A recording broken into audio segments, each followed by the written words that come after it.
Greetings, ladies and gentlemen. Welcome to the penultimate match of this Grand Arena season. My opponent today is BrightBlade, and they're in New Republic. Looking at 1.13 million GP, so pretty even in terms of GP. This match I actually did on my phone over the weekend because I was out of town, couldn't just do it live in front of the computer. But I'll be commenting over the individual battles. They have a pretty good roster. No Jedi Cal. And no, like Legend Leia, of course. Not too much else missing. Not too much. Or they don't have a fully loaded Phoenix team, actually, which is kind of important. I mean, they kind of do. They have Zeb, but they don't have Sabine Wren, so they don't have the optimal lineup, in my opinion. But I do want to look at their unaligned Force user because they're this faction, because they have them a little bit different than I'm used to. They have a lot more speed than I'm used to. Plus 121 on Seer. A lot of people make her pretty slow. And Ahsoka Tano Fulcrum, definitely pretty fast as well. Over 303 speed, which is pretty good for a crit damage set. Terran Malicos has 2 Omicrons, which is quite strong. And though he is R7, he's modded pretty decently. Offense is just under 10,000. We're going to see that it's a pretty tough team. But this was a tough matchup, even though it wasn't lopsided in terms of like collection or anything. They played well, and let's get into the battles. And here we go. Looking at their defense, first of all, I'll go over my defense a little bit later. So we got Qui-Gon, Zori, Reva, Lord Vader. Let me put myself up here. On the bottom, we got Jabba and Rey, of course. We got that Seer team, which is pretty strong, and then we got a Malgus team. So pretty standard front wall, if you ask me. And I think we go at the Seer, Terran Malicos team first. Taking in 5 of first, just as I did last match, and they're still modded the same. And last time it went very, very smoothly. This time you'll see, but their modding is very important. And you're going to see that I think I have the right setup on them. So I was just checking his mods as well before we start. And I looked at Fulcrums. And you see that good speed there. So they're going to be going pretty fast. And with Seer, you want them to go slow, at least at first. You want the enemy team to take a lot of turns so you can juice up their stats. And then after that, they want to go fast. So let's see how many turns we take before they do. So we got 1 with Rex, 2 with 5s, and that's it. So we got 2 turns off before they went. They got 2 times. It's like 15% on a bunch of stats or something. Call the assist with Arc to get the Dispel. Malicos starts going off. Rex's protection is already gone because he doesn't have much to begin with. I might have them all for health, and we're going to see him hopping back and forth. I wished I had the turret on 5s so I could dispel that damage immunity, but Art got stunned and didn't get to go before 5s got to his other turn. Just going at Fulcrum just because she's the only one without that crit damage immunity right now. She's a little bit easier to take out. Malicos did us a favor there by attacking Arc around the taunt.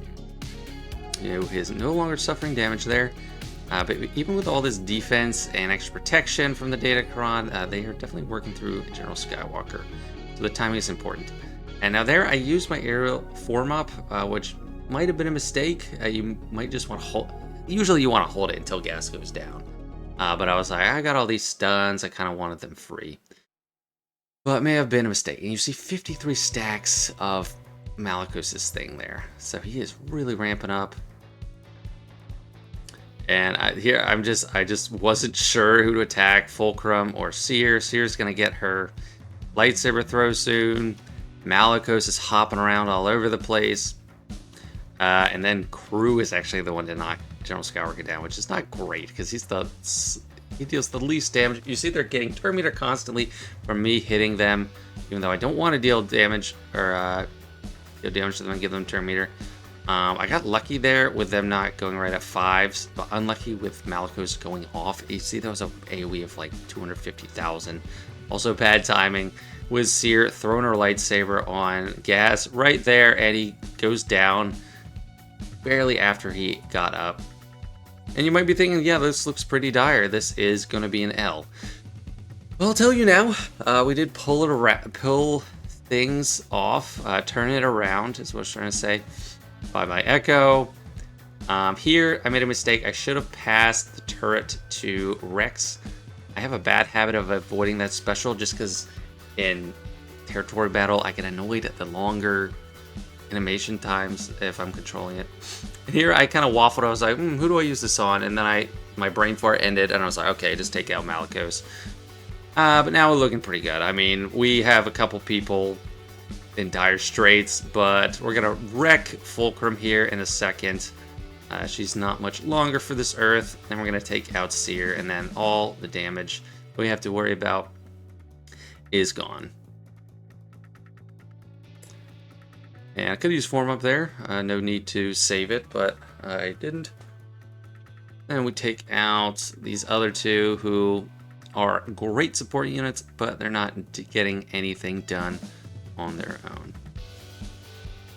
Just a couple more hits and crew will be gone as well.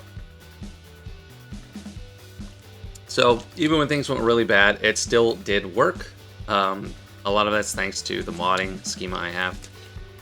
But here we go against a Jabba team. They got plenty of defense, got the Omicron, Shanton, so it's very well set up. I got the Embo lineup, which is pretty strong. But we're taking in Lord Vader because I got tired of two-shotting, because a lot of times, you know, a two-shot can lose you the match. If your opponent one-shot everything, and you go for a two-shot, you're done. So I just brought Lord Vader on offense and decide to handle Jabba that way.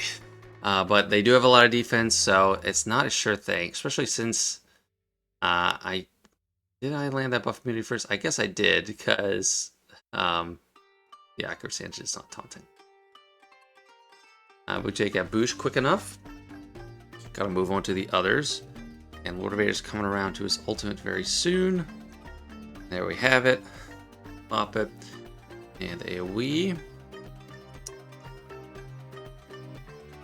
And here, yeah, I think that was the right decision to fracture Skiff Lando, because he has the slowest animations, which I hate having to consider that in a Grand Arena match or any kind of battle. But when you're flirting with timeouts, you want to limit the annoying characters' animations. And Skiff and Boosh have obnoxious animations. They both double basic. Not only do they double basic, they take a pause in between. They shoot or throw the bomb, and then they sit there for a second. That was a nice bomb. That was a nice blaster. And then they do it again. And it's really, really gets on my nerves. And in case people were wondering why I use Sword Trooper as my tank here, just to give Turn Beater to Empire allies. Like, it doesn't help Lord Vader or Maul, because Maul is an Empire and Lord Vader can't have his Turn Meter manipulated, but it can't help Thrawn get around to other turns. And we're working along here, but Jabba is getting kind of close to ultimate, which is always a little dicey. If he decides to take out Maul, then we have a real uphill battle. That was a mistake. I should have basic Crusading, because you can't fit Embo. So that was my bad there. Lord Vader popped the ult. And I got 3 minutes left, so I wasn't too worried. Fracture Chrysanthemum there. I kind of think I should have done Embo. But yeah, trying to work through Embo, and I realized what I did as a mistake last time, so I just did the basic on Chrysanthemum. Got the crit and 5 stacks of Anguish. But Jabba is looking kind of close to his ultimate, which isn't what you want to see. Take this opportunity to take out Embo, because he annoys me. And we just got the Furball left. And Jabba himself. But once Chrysanthemum goes down, Jabba is usually pretty quick.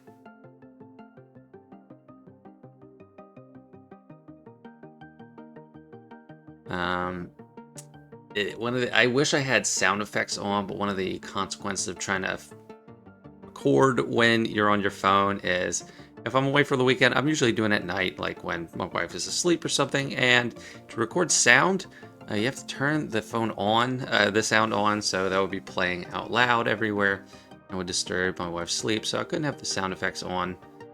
I guess I could have used headphones, but I didn't have any available. Then if anything random pops in, it's going to be a ding too.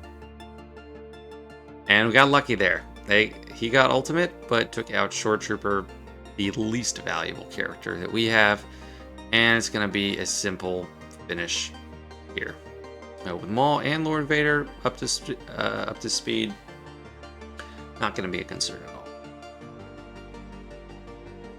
And I was one turn away from the AoE, so just pop one special and then use the second.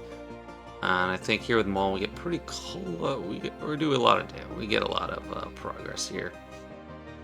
Under a minute, that never feels great. I'm always kind of weird once I get to under a minute. I'm like, oh crap, gotta hustle. Fracture helps. Less turns for Jabba. I just popped it on auto because I was like, I just need them to attack. I'm not too worried about any mistakes here. Just need them to get going. And then Maul will finish him off now with 30 seconds to go. So, a little too close for comfort, but it works.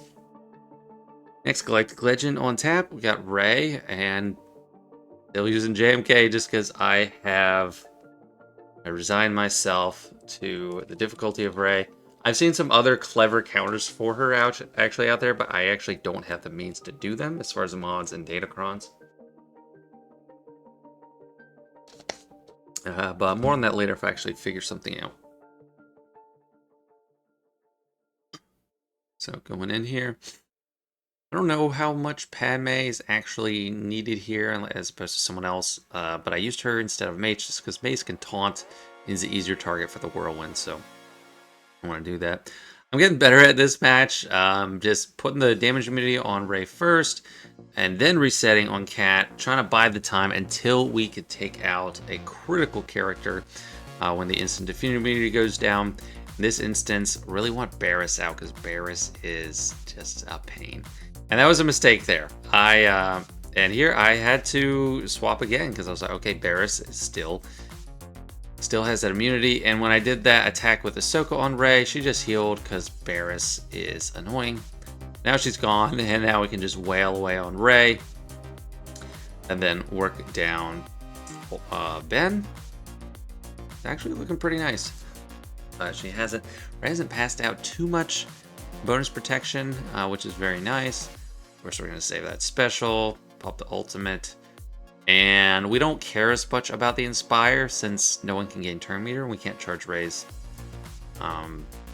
mastery, but I just target her anyway just because I'm used to it.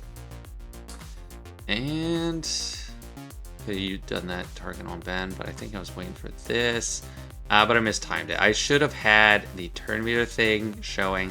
I didn't, and I would have known, and that's where I realized I was like, okay, I would have known JMK was going next, so I should have just waited to pop that. So on JMK's team, Ben just comes right back.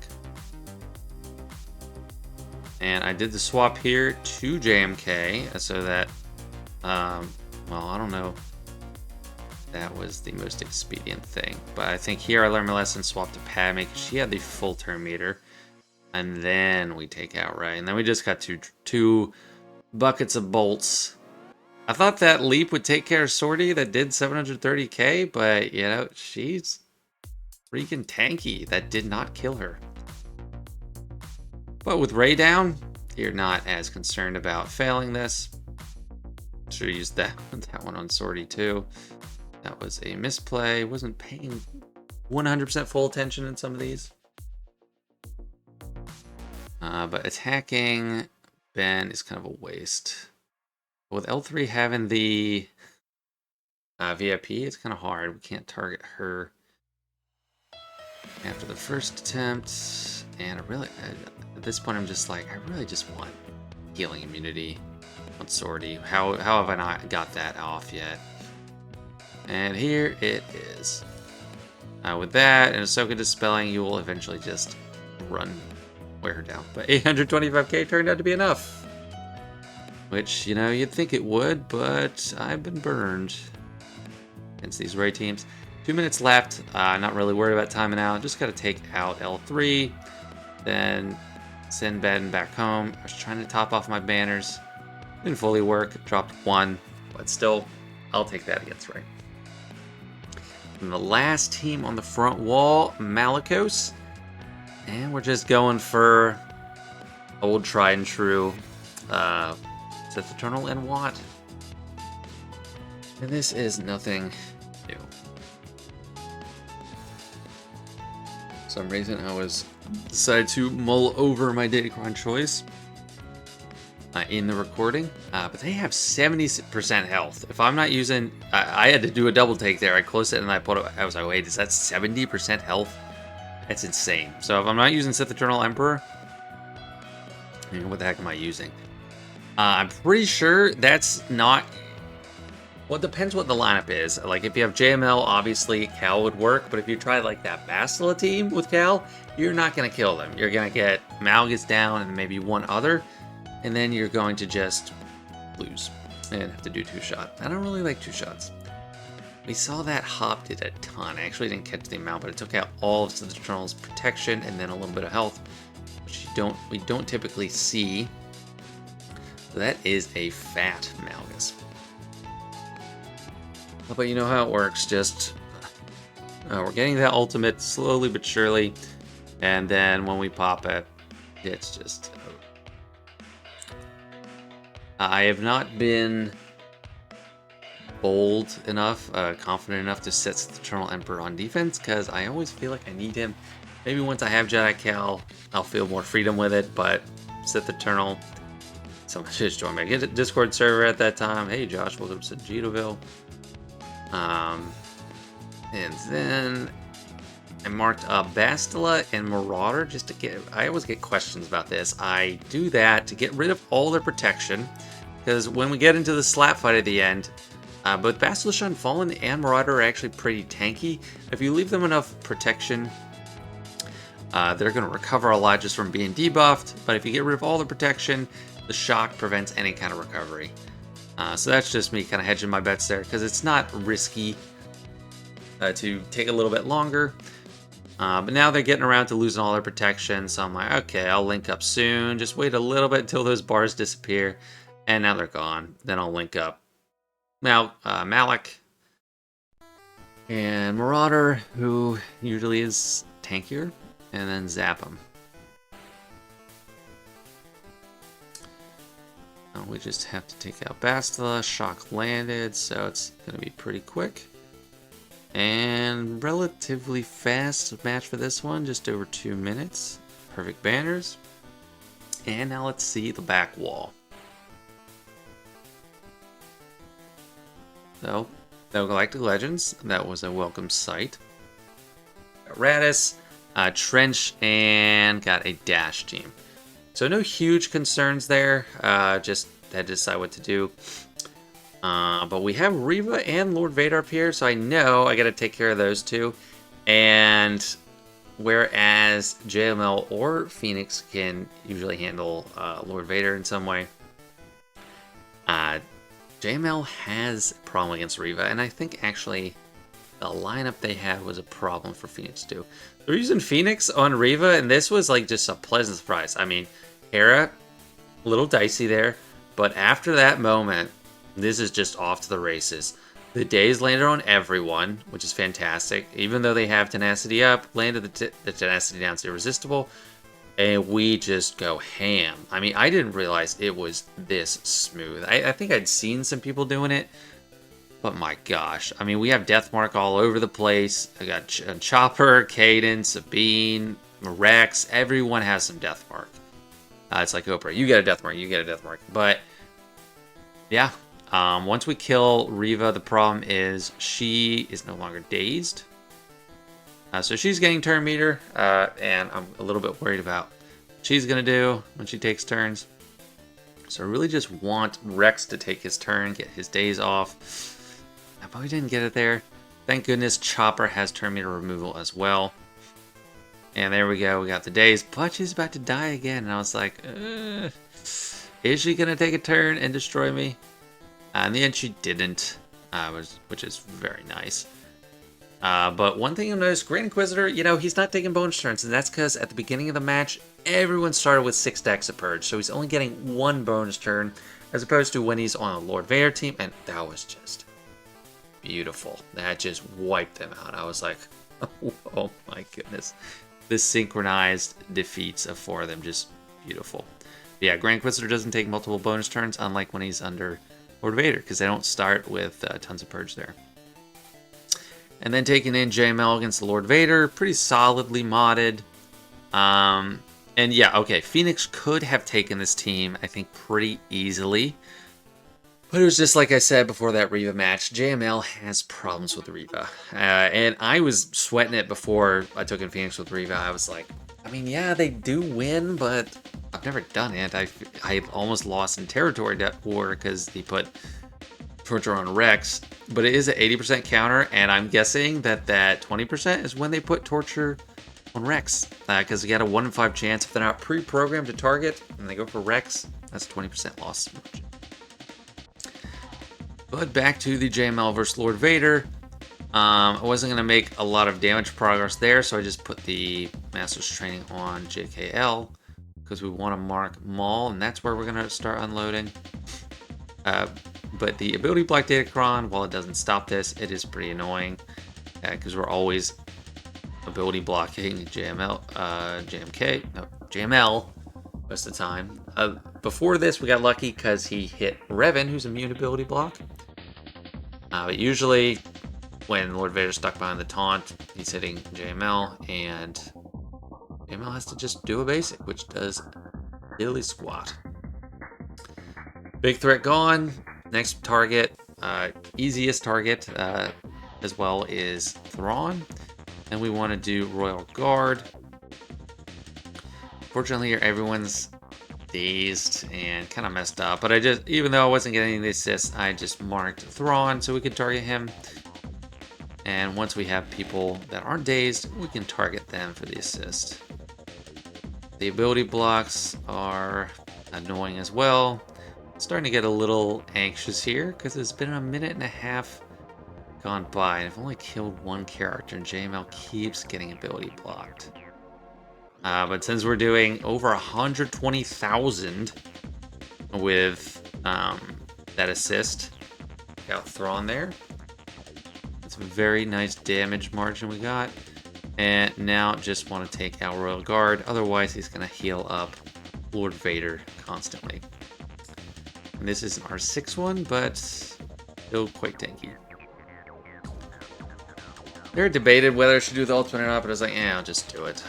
Because I'm in control Lord Vader territory. I'm just going to try to control him and avoid a ton of days or ability block or whatever. So I mark him, increase his cooldowns, but we're going to keep killing Royal Guard.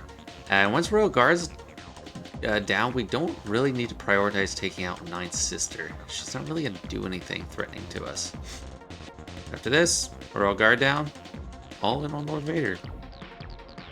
And it's going to take some time, but we got to just take stock of the control we have him. Ability block is great, so I don't have to worry about increasing cooldowns on him right now. But here, I was like, I really want to control him, but is anyone coming up for it? So I swapped turn meter to Jedi Knight Luke, which wasn't actually the right call.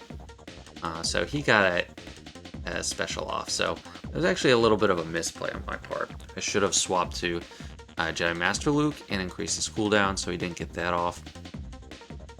But it wasn't an ultimate, so it wasn't a disaster. We didn't have ability block locked.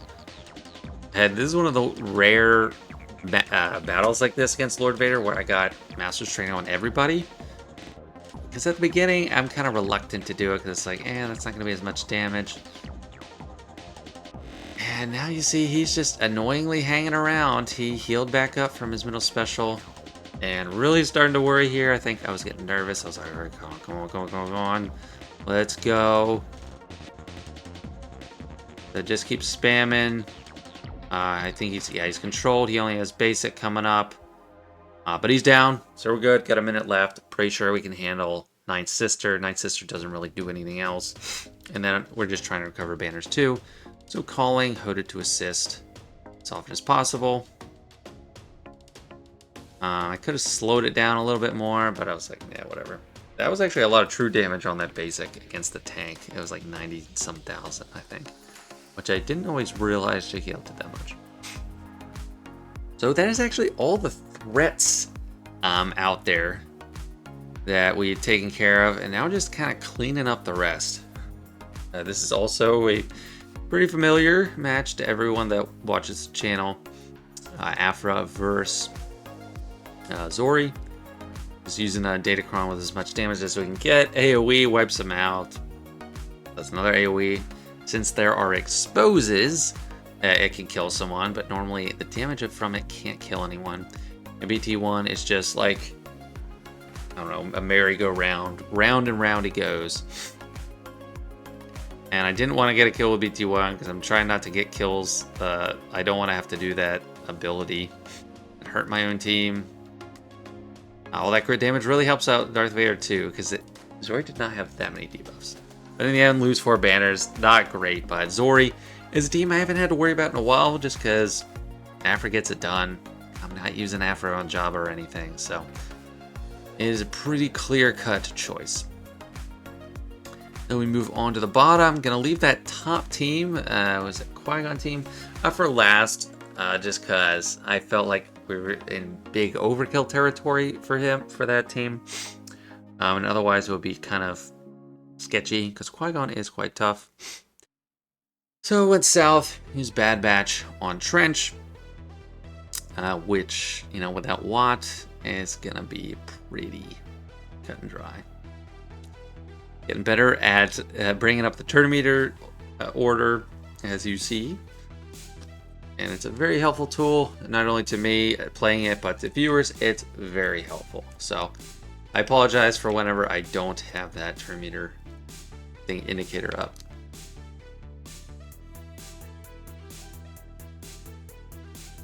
Realized Dooku was low, so I didn't have to directly target him anymore. He would just die from the true damage. And this is just such a easy walk in the park at this point. It's just, alright, just gotta wait for Django to take his turn. Just gave into the extortion, gave him the dirt. Hitting Django there, he had exposed, so he lost 50% turn meter, which was nice. Otherwise, he'd have a chance to do some good damage on us. And since he's out, he's already died once, I really just want to kill Django here. He's stunned, not doing anything. You always got to keep an eye on Django, though.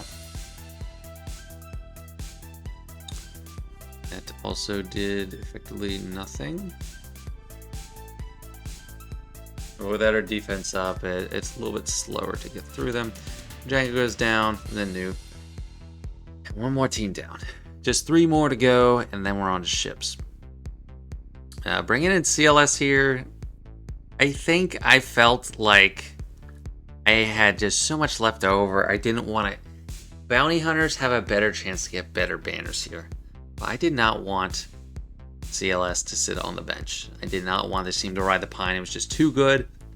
And it's not always the best decision to think like that, because you can get better banners with a team that is worse in Bounty Hunters. But yeah, I just went for this.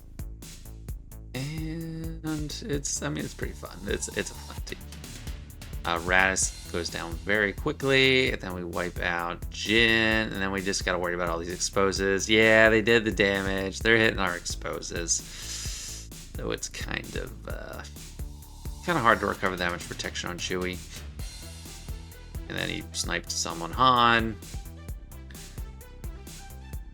I didn't want to do that AoE because I've killed 3PO and Chewie like that before. If it doesn't kill anyone, they come back, just tap him, and he has like 13 exposes on him and dies. But we just lost the protection banners on Han and Chewie. I was like, yeah, I haven't dropped anything. I don't think I'm gonna drop anything unless it ships. So I was feeling pretty good. And then I also have Reva. I have Reva and Supreme Leader Kylo Ren for these two teams. And I'm like, Qui-Gon actually might be a little bit more iffy with Inquisitors, so I'll just use Inquisitors on Dash, and then Supreme Leader Kylo and Qui-Gon just to turn off the Omicron and be done with it. Nothing special on their Datacron. And here we go. I was like, I guess I'll do Ready to Die first, and then do the AoE, and gotta kill Vandor first. And get the AoE. Defense down, healing immunity. Doesn't seem like they're really gonna get off the ground, because Inquisitors are fun to use on offense just because of how much they run circles around people, and then, yeah, they just completely melted. Now for our last battle, we got the Qui-Gon team here. Coming in with Supreme Leader Kylo, just massive overkill. But that looks like a decent team. They got all the offensive tools. So if we don't use Qui-Gon or Supreme Leader Kylo, that could have been ugly. Just throw in the usuals. I just wanted to funnel as many like turns and attacks to Supreme Leader Kylo as possible. But also had Sith Trooper there because I figured, because while I was selecting my team, I realized, we're going to kill Anakin first, so we don't really have to worry about the bonus turns, so I'll just bring in Red. And yeah, I was like, I don't really care what Datacron, but I still evaluate them, just can't break that habit. It's a good habit, but when I don't need it, I don't need it. Stun Anakin, it's gone. Gonna pass it back and stun again, get rid of that foresight. But they are gaining offense from this. They're gaining that foresight, so if they do attack, it could be ugly. Decipher from Maze because he's got stun, and then we got just Ki-Adi-Mundi left. Tries to take a swipe, but it's not enough at all. It didn't even dent Personal Stormtrooper, and that's the difference that Omicron makes because Omicron is turned off there. So 65 with Supreme Leader Kylo, pretty nice. That's not usually a team for good banners. But now is time for ships. And I know that if this doesn't work well, no matter how good my land was, it's all kind of in vain. So I brought this in. I brought Gauntlet because when I play Arena, a lot of times I do get it. There are circumstances where having an extra reinforcement does help, especially when my TIE Interceptor got axed. Here we do the special on the bomber. I just stick with, I actually use the approach. I use the special from Darth Vader, which I don't know if you really want to do that, actually. I think the basic would have been just fine. Bring in Tri-Fighter, stun it. Remove the buffs. And I know that, so that's what normally happens with Dorito. I don't have to look at the full turn meter, and I didn't get thrown off. I have a basic there because I just want to attack with Defender for the big hit. So there we go. Just taking them out. Not even close. That's why I use the basics on TIE Fighter and TIE Advanced on the bomber. Actually making good progress on the bomber. Let's bring in the Mark 6, which is, Sith Fighter. Sorry, excuse me. I looked at that wrong. Sith Fighter. Still an annoying ship.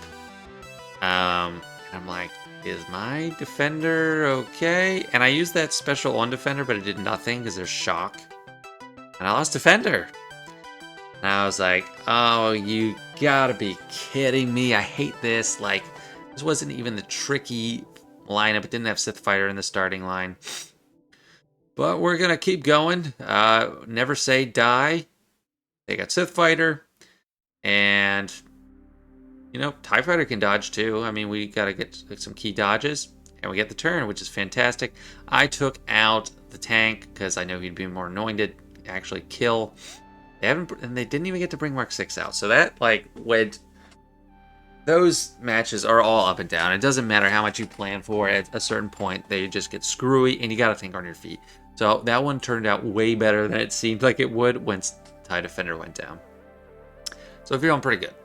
I just Profundity against Executor. This is something I used to be afraid of, but I've had success for so long just calling Millennium Falcon to assist first and then taking out IG-88. And then here, this is something I'm always like, please, please, please get a Daze. But Bam got Daze there, which is fantastic. So he's not assisting at a turn, at least on that first attack, or that mass swarm. So didn't have anyone in the starting lineup die. And then take out Cad Bane. Looking fantastic. And just brought in reinforcements because I know I'm not going to kill this ship before the reinforcements come in, so I just want to prepare for the long haul. Well, I mean, maybe that was kind of close. Maybe I could have gotten the kill, but just waiting for the reinforcement route because I know I'm going to have to cleanse and dispel by bringing in a second reinforcement, which will cleanse off whatever breach we have, and then we can just call Falcon to assist dispel and take out that ship, whatever it's called. I'm drawing a blank. It's the Beskar armor ship. I can't remember the name of the ship. I keep thinking Slave 1 and Houndstooth, but obviously that's not right. Anyway, it'll come to me. I got the ultimate, very nice. Yeah, I officially just forgot the name of Bam's ship. No, this is going pretty smooth. I mean, we got the supercomputer, the ultimate, and Houndstooth down. 74. We didn't need that last reinforcement, but still had it. I'm bringing in the Negotiator against Malevolence, and this is the last battle of the match. Just gonna do what's been working for me over and over again. Give extra turn meter to Hyena. Hyena assists. And then we do this AoE, give ourselves, was it Valor? And we're basically gonna get a turn meter train going. Because with any of my allies take a turn, they lose some health. Trigger bonus turn on Anakin, and he gets going. And we have basically an AoE from 5s. Big damage, almost kill Sunfac. Finish him off there. And then bring in the cleanse and more turn meter. I love how this works when it goes well. So glad to see Malevolence instead of Negotiator on the other side. And here I decided to do the basic because I was like, I think I can kill it before they get to take another turn. And I did. Perfection 75. And that is all the battles. 1825. When I saw that, I was like, wow, I actually didn't realize I got that high. But I guess I didn't drop any battles. So 1825 is where I'm very happy with.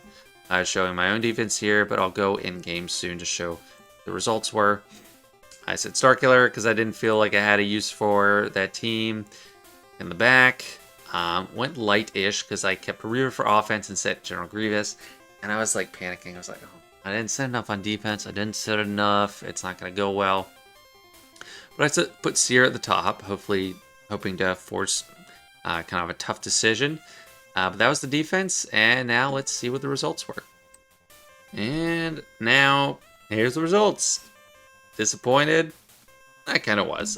They did one attack out of 74. Or not one attack, because they actually dropped. They dropped on Jabba.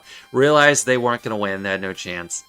And then, yeah, that was it. And I was talking about that during my own attacks. I don't like doing playing two-shot on Jabba, because if they one-shot everything, which is always a possibility, you're just sunk. So I don't know what their plan was for Jabba. They didn't have a Lord Vader available, obviously. And, yeah, just couldn't cut it. The one win they did have was against Night Sisters, and I don't know what they would have done.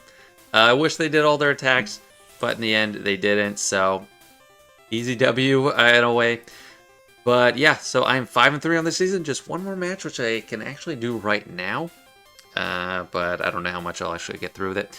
So anyway, thanks for watching, guys. I know this is a lot different than the normal one. I'm talking through the entire thing, trying to share my thoughts. I enjoy sitting down and doing the battles as I'm recording, but I wanted to share the match and didn't want to miss that opportunity because you only get 9 per month. So thanks so much for watching. Don't forget to like if you did enjoy, and if you haven't already, please consider subscribing. Thank you so much, and I'll see you guys later.